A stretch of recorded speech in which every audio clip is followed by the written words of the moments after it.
नमस्कार दोस्तों, हम किरण कुमार। आज हम संविधान की विशेषता लेकर आए हैं जो अनेक प्रतियोगी परीक्षाओं के लिए उपयोगी होगा।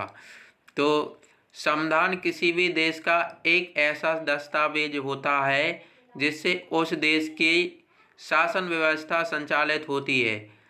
मतलब क्या है, संविधान एक ऐसी किताब है, किताब मान लें या पुस्तक, जिससे देश की शासन व्यवस्था चलती है। 1946 से भारत का संविधान बनना प्रारंभ हुआ था। संविधान बनना प्रारंभ कब से हुआ था? सन 1946 से। और 26 नवंबर 1949 को बनकर तैयार हुआ था। फिर अगला है 26 नवंबर, इसी कारण से संविधान दिवस मनाते हैं। 26 नवंबर को हर साल हर वर्ष संविधान दिवस मनाते हैं। और संविधान बनने में 2 वर्ष 11 माह 18 दिन का समय लगा था। प्रश्न आ जाता है कि संविधान बनने की अवधि क्या रही है या कितना समय लगा है। तो इसका उत्तर होगा कि 2 वर्ष 11 माह और 18 दिन का समय लगा था। अब हम आगे देखते हैं।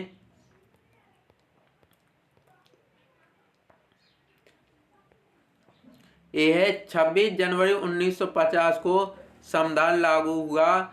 और जब संविधान लागू हुआ था 26 जनवरी 1950 को, तब संविधान में 22 भाग थे, 395 अनुच्छेद थे और कितनी 8 अनुसूचियाँ थीं। 8 अनुसूचियाँ थीं जब संविधान बना था। 22 भाग, 395 अनुच्छेद और 8 अनुसूचियाँ थीं। लेकिन वर्तमान में संविधान में 22 भाग हैं और 395 अनुच्छेद और 12 अनुसूचियाँ हैं। लेकिन कहीं कहीं 395 से अधिक अनुच्छेद माने जाते हैं, 400 के करीब, 444 के करीब। लेकिन मुख्य रूप से 395 ही अनुच्छेद हैं और अनुसूचियाँ अभी वर्तमान में 12 हैं। अब हम आगे देखते हैं। संविधान की विशेषताएं।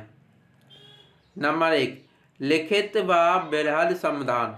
भारत का संविधान विश्व का सबसे बड़ा संविधान है, जिसमें 395 अनुच्छेद, 22 भाग और 12 अनुसूचियां हैं। यह संविधान लिखित है। भारत का संविधान कैसा है? लिखित संविधान है और सबसे बड़ा, विश्व का सबसे बड़ा संविधान है।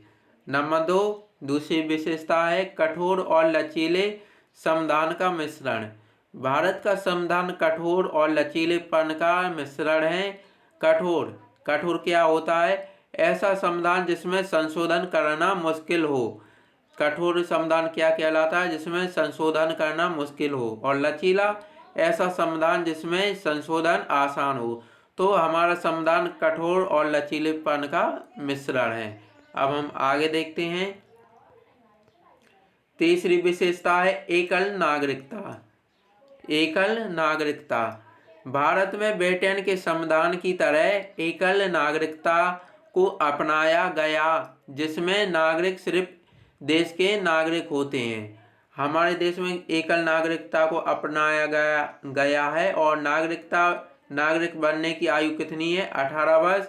और 18 वर्ष अगर कोई व्यक्ति मतलब दूसरे देश की नागरिकता ग्रहण कर लेता है तो उसे भारतीय नागरिकता त्यागनी पड़ती है।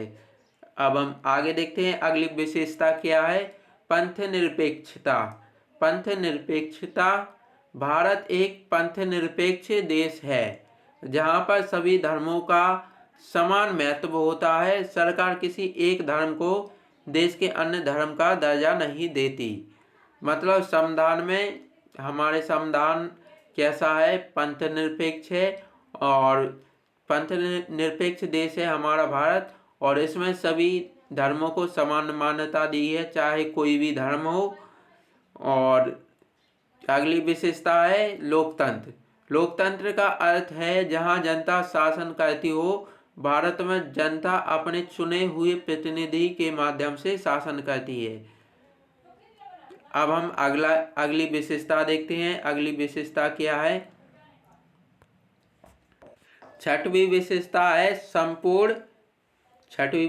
है संपूर्ण प्रभुत्व संपन्न। इसकी परिभाषा क्या होती है? संपूर्ण प्रभुत्व संपन्न ऐसा देश जो अपनी आंतरिक सीमाओं में रहते हुए किसी भी दूसरे देश से स्वतंत्र हो और कोई भी निर्णय ले सकते हो। इसे क्या बोलते हैं? संपूर्ण प्रभुत्व संपन्न।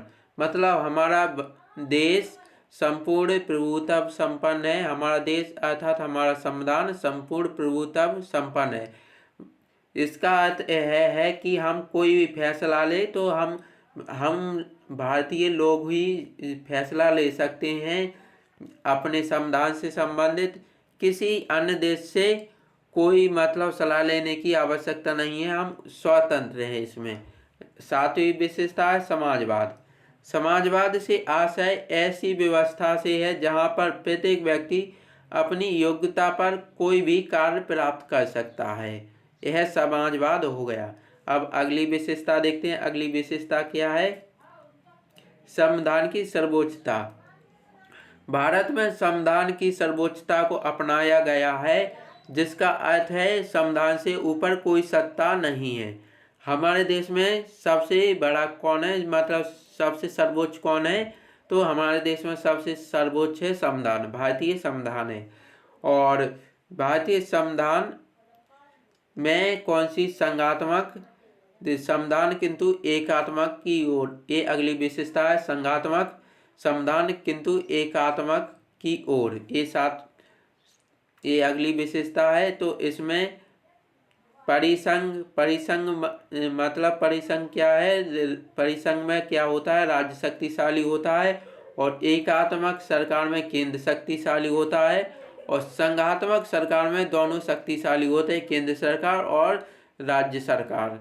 और परिसंघ का उदाहरण ले तो स्विट्जरलैंड है, और एकात्मक सरकार का उदाहरण ले तो ब्रिटेन है, और संघात्मक सरकार का उदाहरण ले तो अमेरिका है। और बात करें हमारा भारत कैसा संविधान है? भारतीय है तो संघात्मक संविधान किंतु एकात्मक की ओर, मतलब मिला जुला मिश्रण है हमारा। अब हम आगे देखते हैं। आगे क्या है? भारत का संविधान सामान्य परिस्थितियों में संघवाद को अपनाता है, किंतु आपातकाल की स्थिति में संविधान एकात्मक हो जाता है। परिसंघ क्या होता है? ऐसा देश जहां राज्य शक्तिशाली हो और केंद्र कमजोर हो। राज्य शक्तिशाली हो और केंद्र कमजोर हो तो क्या कहलाता है? परिसंघ। और एकात्मक क्या कहलाता है? ऐसा देश जहां केंद्र शक्तिशाली हो और राज्य सरकार कमजोर हो, वहां एकात्मक होता है। और संघात्मक क्या होता है? ऐसा देश जहां राज्य और केंद्र दोनों के पास समान शक्तियां हो, वह संघात्मक सरकार या संघात्मक सरकार या संघात्मक संविधान होता है। अब हम अगली विशेषता देखते हैं। अगली विशेषता क्या है? अगली विशेषता है विभिन्न स्रोतों से निर्मित। भारत विभिन्न स्रोतों से निर्मित। भारत के संविधान पर कई देशों का प्रभाव दिखाई देता है। इस देश का संविधान प्रमुख रूप से ब्रिटेन, अमेरिका, आयरलैंड, दक्षिण अफ्रीका, फ्रांस, ऑस्ट्रेलिया आदि से प्रभावित है। इसलिए भारतीय संविधान को उधारी का थैला कहते हैं। भारतीय संविधान को क्या कहते हैं? उधारी का थैला कहते हैं। स्वतंत्र न्यायपालिका, ये अगली विशेषता है हमारे संविधान की। स्वतंत्र न्यायपालिका। भारत की न्यायपालिका स्वतंत्र होकर कार्य करती है, अर्थात देश की सरकार के दबाव में आकर कोई कार्य नहीं करती। हमारे भारत की न्यायपालिका है, जिसमें सुप्रीम कोर्ट, हाई कोर्ट और सत्र न्यायालय आते हैं, तो यह हमारी स्वतंत्र न्यायपालिका है। किसी भी सरकार के दबाव में आकर कार्य नहीं करती है। यह अपने निर्णय खुद लेती है, स्वयं लेती है न्यायपालिका। अब हम अगली विशेषता देखते हैं। अगली विशेषता क्या है? अगली विशेषता है गणतंत्र। गणतंत्र विशेषता क्या होती है? हमारे संविधान की विशेषता है गणतंत्र। एक ऐसा देश जहाँ पर राष्ट्र अध्यक्ष वंशानुगत ना हो। मतलब क्या है? पहले जो राष्ट्राध्यक्ष या राजा बनता था तो उसका पुत्र ही क्या बनता था, राजा बनता था। अब लेकिन ऐसा नहीं है। हमारे देश में जो राष्ट्राध्यक्ष होता है वह चुनाव में भाग लेकर और जनता से वोट प्राप्त करके राजा बनता है। और हमारे देश की मुख्य रूप से जनता ही राजा होती है, क्योंकि जनता ही राष्ट्राध्यक्ष को चुनती है। अगली विशेषता क्या है, संसदीय शासन प्रणाली।